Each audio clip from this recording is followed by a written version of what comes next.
Felt isn't a brand that's synonymous with the world of mountain biking, with them having a rich history in the world of triathlons and road racing, but they're looking to change that with the newest cross-country and all-mountain inspired trail bike in their lineup, the Decree. This past summer, I was lucky enough to be handed the entry-level model in their lineup, the Decree 30, for some of my own testing and review. This level of the Decree uses a 6061 aluminum front triangle with a tapered head tube at a relatively slack 66.5 degrees. The bottom bracket shell is a standard 73mm threaded unit, which to me is a little more welcome than those creaky press-fit systems. The rear triangle is constructed fully from Felt's UHC carbon for the use of the fast suspension setup, using a RockShox Monarch to achieve 140mm of rear suspension travel. A RockShox Revelation handles suspension duty up front with 150mm of suspension travel. Drivetrain is a full 2x10 Shimano Deore, save for the rear derailleur, which is an XT long cage using Shadow Plus. The chainrings are 36 tooth and 22 tooth, mated with a pretty standard 11 through to 36 cassette. Stopping is dealt with by Shimano M355 levers and calipers with a 180mm rotor up front and a 160mm rotor for the rear. Wheels are Felt branded using the typical through axles front and rear, 15mm up front, 12x142 for the rear. Tires are supplied by Schwalbe in the form of 2.25 inch wide, tubeless ready knobby nicks. The dropper post is a KS drop zone with 100mm of adjustability, and the saddle is a WTB Volt. Felt finished the bike off with their own branded stem, bars, and grips. My initial impressions of this bike were somewhat split. I immediately wasn't a fan of going back to a double on a trail bike like this and found myself fighting with cadence, especially through challenging uphills.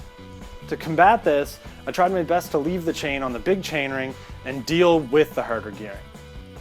I'm sure with some more time on this bike, and this bike alone, this would just be a non-issue again. But a narrow wide would still be a phenomenal upgrade to do to this bike, especially using that XT Shadow Plus rear derailleur. Once I found my happy place with the drivetrain, I was actually able to focus a little more on what I actually thought of the bike itself. I was sort of relieved to feel that I was riding something somewhat familiar. Even though the Decree is a lower travel bike than my own Compulsion from Felt, they share a really good amount of characteristics in the ride, and therefore it felt like I was at home. Climbing on the Decree is good, as it has a lot of things going for it based on the cross-country inspired carbon rear end. The fast suspension setup does its job of holding the rear shock at the set sag without annoyingly bobbing up and down on any given type of climb. Traction was never an issue and wasn't even something I really even needed to pay much attention to. I'm slightly biased in my displeasure of climbing with a slack head tube, as I find the control kind of slow on technical sections, but I'm sort of unfairly comparing it to my actual cross-country bike, which is an insane amount steeper versus this bike at 66.5. It's another one of those geometry things that I think I just need to ride the bike a little more often to get used to it, and overall the Decree climbs just as well as most reviewers say it does. Descents are fast and confident as long as you aren't spending too much time fiddling around with that dropper post too much before getting to some sort of drop-off. The slack head angle really shines when the terrain is rough on the downhills, offering some stable steering and keeping everything under control. It's a bike that sort of feels slightly in front of you instead of you being perched on top, hoping not to go over the bars like you would on maybe a cross-country bike. That's the nice split between this thing. It climbs similar to a cross-country bike, but takes a lot of cues from an all-mountain or enduro bike in the front end. The rear suspension feels very similar to other bikes I've ridden on the same trails, which is impressive for how it climbs and the simplicity of the design, not to mention the weight. That rear triangle actually rids of some pivot points, making the bike easier to maintain. And that to me in the long run is worth riding home about. I've mentioned the dropper post a little bit already, and I'll be honest in the fact that I'm not a big fan.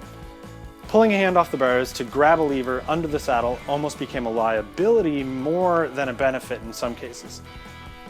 This bike could make do with an upgrade of sorts in that department. Each of the higher end models are spec'd with a much nicer dropper post. I just kind of want this one to have one too.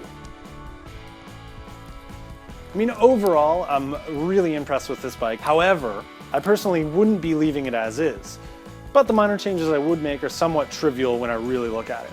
Probably the only thing that I really want to do to this bike is swap a narrow wide on there to make it a 1x10, and there wasn't any time that I was really wishing for more travel, front or rear, and I was plenty at home on a number of different terrains. So if you're looking for a trail bike that can pretty much do it all, then having a look at the Decree is probably worth your while.